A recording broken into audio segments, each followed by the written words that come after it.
Hello दोस्तों, नमस्कार। मैं सचिन सर स्वागत करता हूं आपके एमपीपीएससी टेस्ट सीरीज की दूसरी वीडियो में।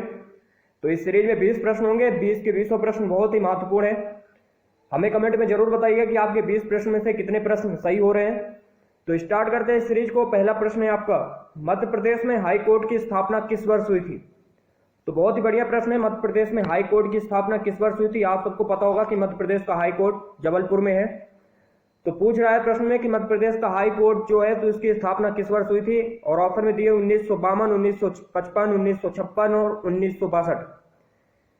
तो हाई कोर्ट की स्थापना हुई थी 1956 में। ठीक है, 1956 में हुई थी मध्य प्रदेश में हाई कोर्ट की स्थापना।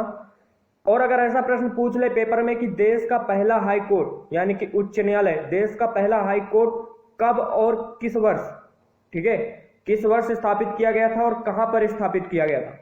तो आपको पता होगा कि भारत का देश का पहला हाई कोर्ट 1862 में 1862 1862 में कलकत्ता में स्थापित किया गया था।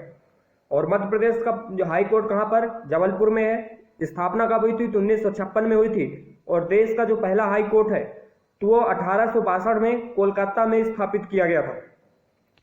अगला प्रश्न है आपका, दिए गए विकल्पों में से मध्य प्रदेश की सीमा किस राज्य से सबसे कम लगती है? तो किस राज्य से मध्य प्रदेश की सीमा सबसे कम लगती है? महाराष्ट्र, गुजरात, राजस्थान या छत्तीसगढ़? तो आपको पता होगा कि जो मध्य प्रदेश की सीमा है तो वो 5 राज्यों से लगती है, गुजरात, महाराष्ट्र, राजस्थान, छत्तीसगढ़ और उत्तर प्रदेश से। तो मध्य प्रदेश की जो सीमा है जो सबसे कम लगती है किस राज्य से लगती है? गुजरात से। ठीक है, तो इसका हो जाएगा गुजरात बी। और सबसे ज्यादा अगर प्रश्न ऐसा पूछ ले कि मध्य प्रदेश की सीमा किस राज्य से सबसे ज्यादा लगती है, तो किस राज्य के साथ सबसे ज्यादा मध्य प्रदेश की सीमा लगती है? उत्तर प्रदेश के साथ। ठीक है, गुजरात के साथ सबसे कम सीमा लगती है और उत्तर प्रदेश के साथ सबसे ज्यादा सीमा लगती है। और अगर ऐसा प्रश्न पूछ ले कि मध्य प्रदेश की सीमा कितने राज्यों के साथ लगती है, तो 5 राज्यों से, गुजरात, महाराष्ट्र, राजस्थान, छत्तीसगढ़ और उत्तर प्रदेश। अगला प्रश्न है आपका, मध्य प्रदेश का दूसरा आकाशवाणी केंद्र कहां पर स्थापित हुआ था? तो बढ़िया प्रश्न है। मध्य प्रदेश का दूसरा आकाशवाणी केंद्र कहां पर स्थापित हुआ था? ग्वालियर, इंदौर, भोपाल या कटनी में? तो आप लोगों को पता होगा कि मध्य प्रदेश का पहला आकाशवाणी केंद्र इंदौर में स्थापित हुआ था 22 मई 1955 को।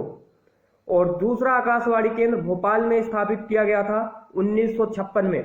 और तीसरा ग्वालियर में 1964 में। ठीक है, और पेपर में ऐसा भी पूछ लेता है कि मध्य प्रदेश का पहला आकाशवाणी केंद्र किस वर्ष स्थापित किया गया था? तो किस वर्ष स्थापित किया गया था? 1955 में और दूसरा 1956 में। तो पहला और दूसरा बहुत ही ध्यान से याद रखिएगा। पहला इंदौर में स्थापित किया गया था और दूसरा स्थापित किया गया है आपका भोपाल में। ठीक है, तो प्रश्न में पूछा गया है मध्य प्रदेश का दूसरा आकाशवाणी केंद्र कहां पर? तो भोपाल में। अगला प्रश्न है, दिए गए विकल्पों में से चंदेरी के किले का निर्माण किसने करवाया था? राजा अजयपाल, राजा नरेंद्र शाह, प्रतिहार नरेश कीर्तिपाल या राजा सूरत सेन? तो किसने करवाया था चंदेरी के किले का निर्माण? और अगर ऐसा प्रश्न पूछ ले कि चंदेरी का किला मध्य प्रदेश के किस जिले के अंतर्गत आता है, कहां पर है चंदेरी का किला? तो आपको पता होगा अशोकनगर में। ठीक है, और प्रश्न में पूछा गया है कि चंदेरी के किले का निर्माण किसने करवाया था? तो चंदेरी के किले का निर्माण करवाया था प्रतिहार नरेश कीर्तिपाल ने। ठीक है, याद रखिएगा चंदेरी के किले का निर्माण किसने करवाया था? तो प्रतिहार नरेश कीर्तिपाल ने। अगला प्रश्न है आपका, संयुक्त राष्ट्र महासभा में हिंदी में भाषण देने वाले प्रथम भारतीय निम्नलिखित में से कौन थे? अटल बिहारी वाजपेयी, डॉक्टर कैलाशनाथ काटजू, नरेंद्र मोदी, रघुराम राजन? तो दिए गए विकल्पों में से किसने संयुक्त राष्ट्र महासभा में हिंदी में भाषण दिया था? किसने दिया था हिंदी में भाषण? तो बहुत ही बेहतरीन प्रश्न है, बहुत ही बढ़िया प्रश्न है ये। तो संयुक्त राष्ट्र महासभा में हिंदी में भाषण देने वाले प्रथम भारतीय अटल बिहारी वाजपेयी जी थे। ठीक है, याद रखिएगा ये कि संयुक्त राष्ट्र महासभा में हिंदी में भाषण देने वाले प्रथम भारतीय कौन थे? अटल बिहारी वाजपेयी जी। ठीक है, अगला प्रश्न है, मध्य प्रदेश का सबसे छोटा अभ्यारण्य किस जिले में स्थित है? तो आपको बिल्कुल पता होगा कि मध्य प्रदेश का सबसे छोटा अभ्यारण्य कौन सा है। अगर ऐसा प्रश्न पूछ ले कि दिए गए विकल्पों में से मध्य प्रदेश का सबसे छोटा अभ्यारण्य कौन सा है, तो पता होगा आपको राला मंडल। ठीक है, राला मंडल जो मध्य प्रदेश का सबसे छोटा अभ्यारण्य है और किस जिले में है ये? इंदौर जिले में। ठीक है, इंदौर जिले में। तो मध्य प्रदेश का सबसे छोटा अभ्यारण्य राला मंडल इंदौर जिले में है। और अगर ऐसा प्रश्न पूछ ले कि मध्य प्रदेश का सबसे बड़ा अभ्यारण्य, तो आपको पता होगा नौरादेही, किस जिले में? सागर जिले में है। ठीक है, अगला प्रश्न, मध्य प्रदेश राज्य योजना मंडल का गठन किस वर्ष किया गया था? तो बहुत ही बढ़िया प्रश्न है, मध्य प्रदेश राज्य योजना मंडल का गठन किस वर्ष किया गया था? 1956, 1965, 1972 या 2000 में? तो किस वर्ष किया गया था राज्य योजना मंडल, मध्य प्रदेश राज्य योजना मंडल? तो मध्य प्रदेश राज्य योजना मंडल का गठन किया गया था 24 अक्टूबर 1972, 1972। ठीक है, 24 अक्टूबर 1972। और अगर ऐसा प्रश्न पूछ ले कि मध्य प्रदेश राज्य योजना मंडल का अध्यक्ष कौन होता है? योजना मंडल, अब जैसे केंद्र सरकार में होता है, केंद्र सरकार पहले योजना आयोग होती थी, अब उसका नाम बदल के नीति आयोग कर दिया। तो अगर ऐसा प्रश्न पूछ ले कि नीति आयोग का अध्यक्ष कौन होता है, तो आपको बिल्कुल पता होगा कि नीति आयोग के अध्यक्ष प्रधानमंत्री होते हैं। ठीक है, उसी तरह राज्यों में भी राज्य योजना मंडल होते हैं। तो मध्य प्रदेश राज्य योजना मंडल का गठन किस वर्ष किया गया था? 1972 में किया गया था। ठीक है, 24 अक्टूबर 1972 में किया गया था। मध्य प्रदेश योजना मंडल का अध्यक्ष कौन होता है? तो मुख्यमंत्री होते हैं। ठीक है, जैसे केंद्र सरकार में नीति आयोग होता है, जो पहले योजना आयोग कहलाता था, अब नीति आयोग कहलाता है। तो नीति आयोग का अध्यक्ष होते हैं प्रधानमंत्री। उसी तरह जो राज्यों की योजना मंडल होती है, उनके अध्यक्ष कौन होते हैं? तो मुख्यमंत्री होते हैं। अगला प्रश्न है, जनसंख्या की दृष्टि से मध्य प्रदेश का सबसे छोटा संभाग में जिलों की संख्या कितनी है? तो जनसंख्या की दृष्टि से मध्य प्रदेश का सबसे छोटा संभाग कौन सा है? ये भी एक ऐसा भी प्रश्न पूछा जा सकता है कि जनसंख्या की दृष्टि से मध्य प्रदेश का सबसे छोटा संभाग कौन सा है? तो बिल्कुल आपको पता होगा, जनसंख्या की दृष्टि से जो मध्य प्रदेश का सबसे छोटा संभाग है शहडोल। 3 जिले आते हैं उसमें। कितने जिले आते हैं? 3 जिले, शहडोल, उमरिया और अनूपपुर। ठीक है, तो जनसंख्या की दृष्टि से मध्य प्रदेश का सबसे छोटा संभाग में जिलों की संख्या कितनी है? 3। कौन कौन से वो 3 जिले हैं? तो शहडोल है, उमरिया है और अनूपपुर। और अगर ऐसा प्रश्न पूछ ले कि जनसंख्या की दृष्टि से मध्य प्रदेश के सबसे बड़े संभाग में जिलों की संख्या कितनी है, तो जनसंख्या की दृष्टि से मध्य प्रदेश का सबसे बड़ा संभाग कौन सा है? इंदौर। और जिलों की संख्या कितनी है उसमें? 8 जिले आते हैं। अगला प्रश्न है आपका, मध्य प्रदेश का सबसे ऊंचा जलप्रपात किस नदी पर स्थित है? तो मध्य प्रदेश का सबसे ऊंचा जलप्रपात कौन सा है? ऐसा भी प्रश्न अगर पूछ ले कि मध्य प्रदेश का सबसे ऊंचा जलप्रपात कौन सा है, तो बिल्कुल पता होगा आपको, चचाई जलप्रपात। ठीक है, किस नदी पर है? तो बीहड़ नदी पे। ठीक है, बीहड़ नदी पे स्थित है। और मध्य प्रदेश का सबसे ऊंचा जलप्रपात है कितने मीटर ऊंचाई पर? 130 मीटर ऊंचाई पर है। तो बीहड़ नदी पे। और किस जिले में है? अगर जिला पूछ ले कि मध्य प्रदेश का सबसे ऊंचा जलप्रपात किस जिले में है, तो रीवा जिले में। ठीक है, रीवा जिले में है बीहड़ नदी पर स्थित चचाई जलप्रपात। अगला प्रश्न है आपका, प्रसिद्ध उपन्यास आनंद मठ की रचना, प्रसिद्ध उपन्यास आनंद मठ किसकी रचना है? या प्रसिद्ध उपन्यास आनंद मठ की रचना किसने की थी? और ऑप्शन दिए हुए ज्योतिबा फुले, राजा राम मोहन राय, दयानंद सरस्वती, बंकिम चंद्र चट्टोपाध्याय। तो किसने की थी ये प्रसिद्ध उपन्यास है आनंद मठ? तो आनंद मठ की रचना किसने की थी? तो आपको बिल्कुल पता होगा कि जो ये प्रसिद्ध उपन्यास है आनंद मठ, इसकी रचना की थी बंकिम चंद्र चट्टोपाध्याय जी ने। ठीक है, और इसी में सन्यासी विद्रोह का भी उल्लेख है। तो पेपर में ऐसा पूछ लेता है कि सन्यासी विद्रोह का उल्लेख निम्नलिखित में से किस में किया गया है, और 3-4 उपन्यास के नाम दे दिए। तो याद रखिएगा, सन्यासी विद्रोह का उल्लेख भी इसी में किया गया है, आनंद मठ में। ठीक है, आनंद मठ की रचना किसने की है? बंकिम चंद्र चट्टोपाध्याय जी ने। और सन्यासी विद्रोह क्या था? तो तीर्थ यात्रा पे जब कर लगाया जाता था, तो तीर्थ यात्रियों के द्वारा जो विद्रोह किया गया था अंग्रेजी सरकार के खिलाफ, तो वो सन्यासी विद्रोह था। हिस्ट्री का बहुत ही महत्वपूर्ण प्रश्न है। ठीक है, तो प्रसिद्ध उपन्यास आनंद मठ की रचना किसने की? बंकिम चंद्र चट्टोपाध्याय जी ने। अगला प्रश्न है आपका, भारत की प्रभुता, एकता और अखंडता की रक्षा करें और उसे अक्षुण्ण बनाए रखें, उपबंध दिया गया है। तो ये जो स्टेटमेंट है, भारत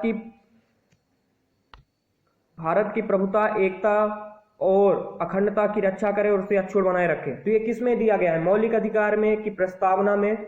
मौलिक कर्तव्य में या राज्य के नीति निर्देशक तत्व में, किसमें दिया गया है ये कथन, ये स्टेटमेंट किसमें दिया गया है? ये दिया गया है मौलिक कर्तव्य में। ठीक है, मौलिक कर्तव्य में कहा गया है कि भारत की प्रभुता, एकता एवं अखंडता की रक्षा करें तथा उसे अक्षुण्ण बनाए रखें। याद रखिएगा, ऐसे प्रश्न पूछ लिए जाते हैं।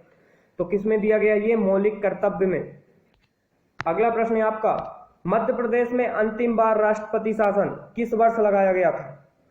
तो मध्य प्रदेश में अंतिम बार राष्ट्रपति शासन कब लगाया गया था? 1974, 1980, 1992 या 1996 में? तो कब लगाया गया था मध्य प्रदेश में अंतिम बार राष्ट्रपति शासन? कितनी बार लगाया मध्य प्रदेश में राष्ट्रपति शासन? तो 3 बार लगाया। बिल्कुल आपको पता होगा, 3 बार मध्य प्रदेश में राष्ट्रपति शासन लग चुका है।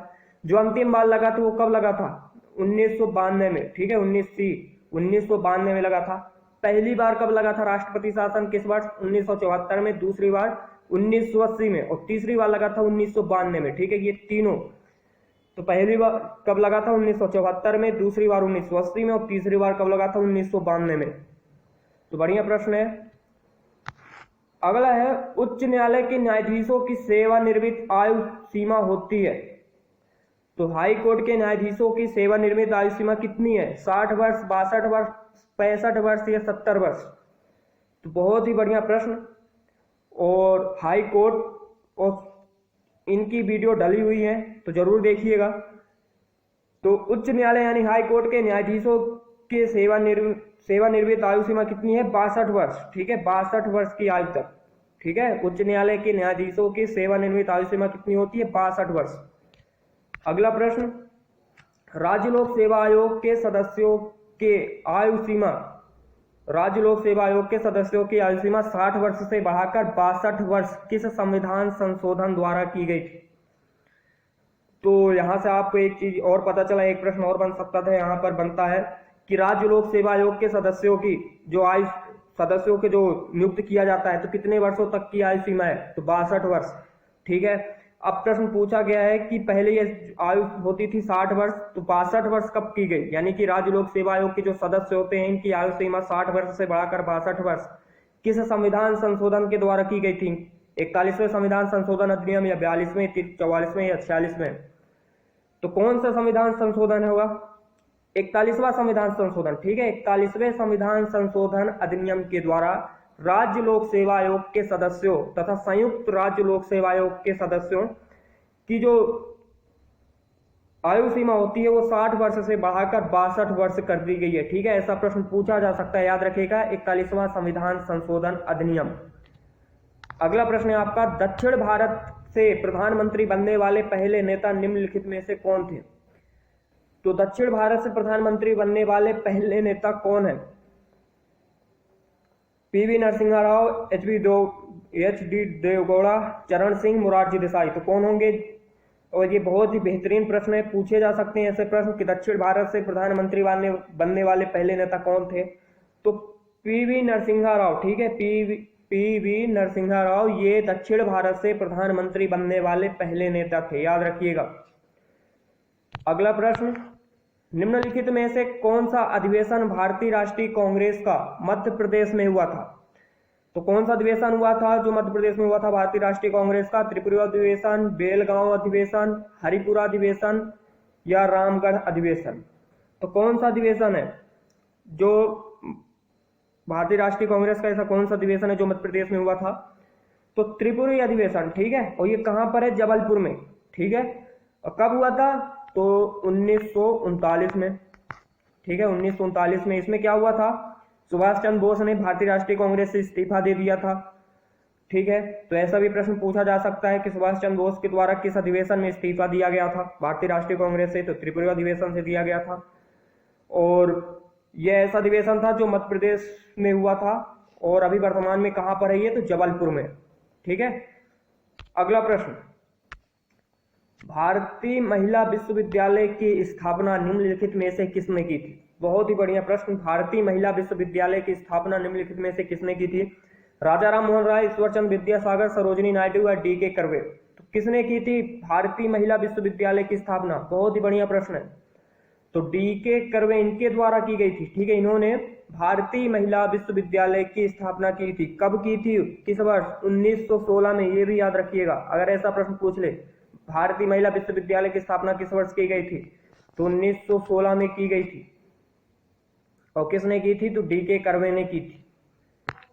अगला प्रश्न है, दल बदल कानून संविधान के किस अनुसूची से संबंधित है?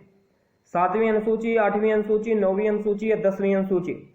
तो किस अनुसूची में दल बदल कानून संबंधित उपबंध दिया गया है? तो आपको बिल्कुल पता होगा 10वीं अनुसूची में। ठीक है, 10वीं अनुसूची, भारतीय संविधान में कितनी अनुसूची है? तो 12 अनुसूची है। 10वीं अनुसूची में दल बदल कानून के बारे में बताया गया है। अगला प्रश्न, बंगाल में राजनीतिक आंदोलन के पहले सूत्रधार या प्रवर्तक निम्नलिखित में से कौन थे? तो ऐसे कौन से व्यक्ति हैं जिन्होंने बंगाल में राजनीतिक आंदोलन की शुरुआत की थी या राजनीतिक आंदोलन की नींव रखी थी? राजा राम मोहन राय, दादा भाई नौरोजी, महादेव गोविंद रानडे या शिशिर कुमार घोष? तो कौन है ऐसे प्रथम व्यक्ति जिन्होंने बंगाल में राजनीतिक आंदोलन की नींव रखी थी या जिन्हें सूत्रधार कहा जाता है या प्रवर्तक कहा जाता है? तो राजा राम मोहन राय। ठीक है, राजा राम मोहन राय बंगाल में राजनीतिक आंदोलन के पहले सूत्रधार या प्रवर्तक थे। ठीक है, याद रखिएगा, राजा राम मोहन राय। अगला प्रश्न है आपका, मानव शरीर में सर्वाधिक प्रचुरता में पाए जाने वाला तत्व है लौह, आयोडीन, ऑक्सीजन या सोडियम? तो मानव शरीर में सर्वाधिक प्रचुरता में कौन सा तत्व पाया जाता है? और ऐसे प्रश्न पूछ लिए जाते हैं पेपर में। तो मानव शरीर में सर्वाधिक प्रचुरता में पाया जाने वाला तत्व क्या होगा? ऑक्सीजन। ठीक है, ऑक्सीजन मानव शरीर में सर्वाधिक जो प्रचुरता में पाया जाता है, तो यह तत्व है ऑक्सीजन। तो दोस्तों, इस सीरीज में 20 प्रश्न और 20 प्रश्नों के साथ सीरीज की वीडियो समाप्त होती है। मिलते हैं अगले वीडियो में। वीडियो को लाइक जरूर करिएगा और कमेंट में हमें बताइए कि आपके कितने क्वेश्चन आंसर सही हो रहे हैं, और वीडियो को जरूर शेयर करिएगा।